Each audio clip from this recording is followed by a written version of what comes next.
In this video, you'll learn whether Facebook ads or Google ads are better for your business and an in-depth comparison of both advertising platforms.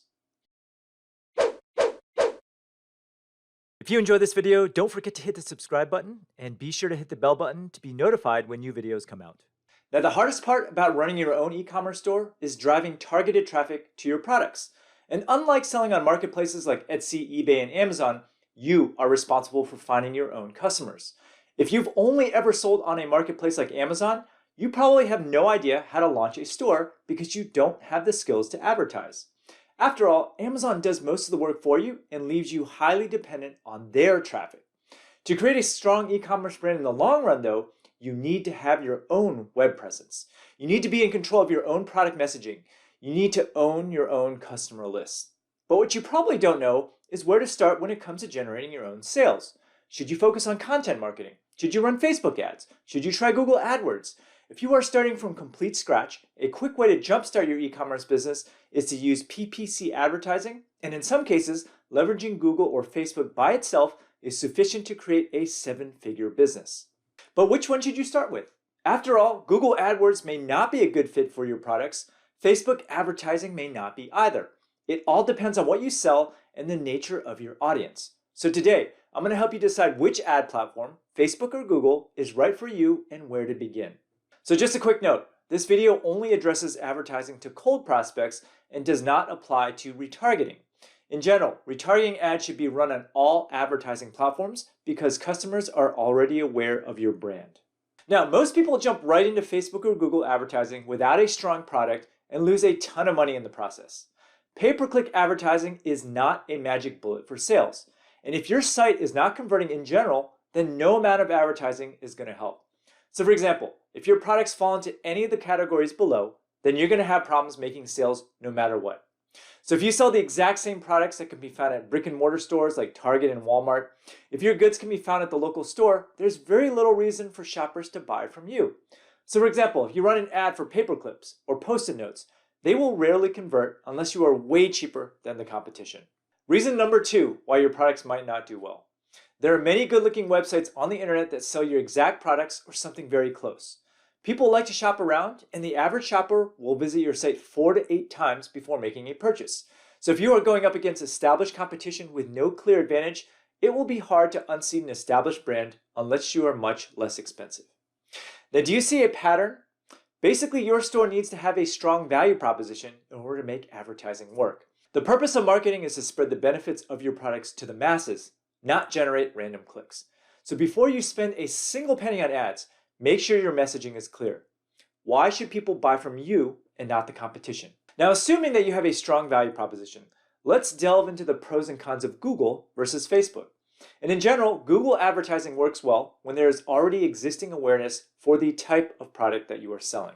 So for example, I sell handkerchiefs in my store, and believe it or not, thousands of people look to buy handkerchiefs every month. And before you spend a single penny on Google AdWords, you need to figure out whether there is search demand for your products. Think of all the keyword terms people are typing in to find your products and see how many people are looking to buy. Now, to conduct this type of research, I use a tool called Ahrefs, or you can also use Longtail Pro. Not only do these tools tell you how many searches your product is getting, but it also tells you how competitive a keyword term is to rank on Google organically. However, you have to be careful and pay specific attention to search intent. Are people searching for your terms to do research or to buy? So for example, if I sell chocolate cupcakes, people searching for chocolate cupcakes might be looking for cupcake recipes instead of an online bakery. So here's what a search for chocolate cupcakes brings up in Google. Every single entry is a cupcake recipe, which is not a good thing if you're trying to sell your own. Now, in some cases, people searching for your targeted keyword terms might not be looking for specific products that you don't sell. So for example, in our store, people searching for the keywords cloth napkins are often looking to buy cheap polyester napkins, which we don't carry in our shop. In fact, only a small fraction of the searches for cloth napkins ever result in sales for our store. Now, if these people search for polyester napkins instead, I wouldn't have this problem. But it can be difficult to read a customer's mind and know what they're looking for based on what they type in. Now, on the flip side, keywords like wedding handkerchiefs convert extremely well for a shop. It's specific, there's purchase intent, and we know that people are looking for a well-defined type of product. So overall, if people are searching for specific product-based keywords that match what you sell, then Google will be a good fit for your shop. However, you need to use an AdWords keyword tool to find the right terms to target. So overall, Google AdWords is a poor choice if no one knows about your product at all. If you are introducing a revolutionary new concept that no one is actively looking for, it's just not going to work. Google is also not a good option if it's difficult to narrow down highly focused keywords that result in sales.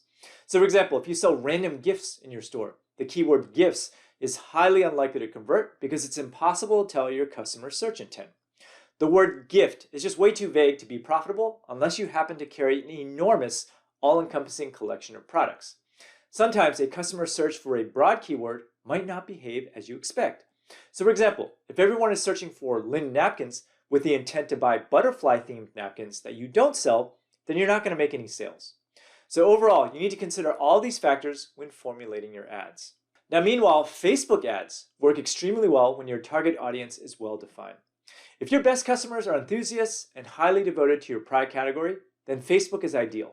For example, if you sell a special bike helmet with built-in cameras that act like rear-view mirrors, just making this stuff up by the way, then you can easily target cycling aficionados. Let's say you sell a product that puts newborn babies to sleep at your command without using Benadryl. Then you can target new parents with babies. Facebook ads are also extremely effective at conveying your unique value proposition within the ad itself. Unlike Google search ads, which are limited to a few hundred characters, you can put together a detailed video or images on Facebook to actively sell your product. So as a result, customers with zero awareness of your product might potentially buy when they see how awesome it is. Here's a glimpse of a Facebook video ad that we ran over the holidays to sell our aprons.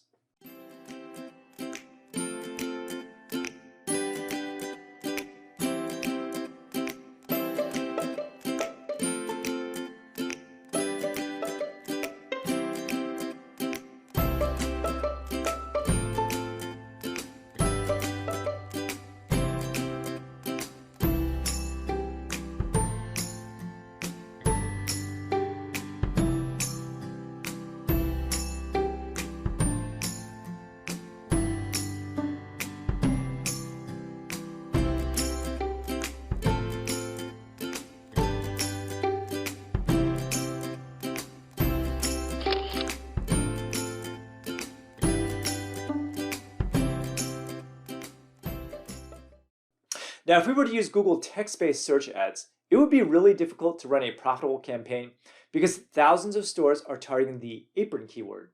But a well-placed video ad to moms might stir up some emotions and close the sale. One of the students in my Create a Profitable Online Store course, Abby Walker, uses Facebook ads to generate over $3 million a year selling high-heeled insoles on her site.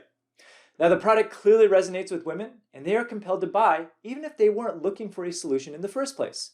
So bottom line, if you can create a convincing ad and landing page to a targeted audience, then you can literally get people to buy anything on Facebook. Now, while Facebook ads can generate sales for most products, they tend to be unprofitable for certain classes of goods. So if you sell products that are time sensitive or useful under special circumstances, then it's going to be harder to run profitable ads. For example, a couple years ago, I tore my Achilles tendon and was looking for a set of insoles for my ankle boot. And because Facebook has no way to target customers with Achilles tendon ruptures, at least not yet, it's impossible to isolate relevant customers. Sure, you could blanket the internet with Achilles insole ads, but only a very small percentage of customers would apply. Now, in my case, I actually did a search on Google for Achilles tendon insole and found I was looking for right away. And for this type of product, Google ads would have been a much better choice than Facebook. So here's a Facebook versus Google summary. Now, for certain businesses like my handkerchief shop, you can be successful with both Facebook and Google advertising. But for some businesses, only one platform may be effective. And the best way to figure it out is to ask yourself a couple of basic questions. If you are introducing a brand new product category that no one knows about, Facebook is the way to go. If there is existing demand for your product and people are actively searching for it, then Google is probably a good fit. If your product is difficult to understand and requires explanation, then Facebook is a better advertising medium because you can explain your benefits in the ad itself. You can also give away informational lead magnets in return for an email. Now, if you know exactly where your customer hangs out online, i.e. enthusiast groups, magazine readers, forums, then Facebook is an easy choice. If your product is time sensitive and solves a rare problem, then Google will often be better than Facebook. Now, regardless of the questions above, you need to have a strong value proposition. Without one, you will never be profitable. Good luck. Hope you enjoyed this video. Now, if you like what you saw, there's actually a lot more where that came from if you subscribe to my channel below. And if you are interested in learning how to sell physical products online, then click over here and take my free 6-day mini course where I'll walk you through everything that you need to know to get started in e-commerce. Thanks for watching.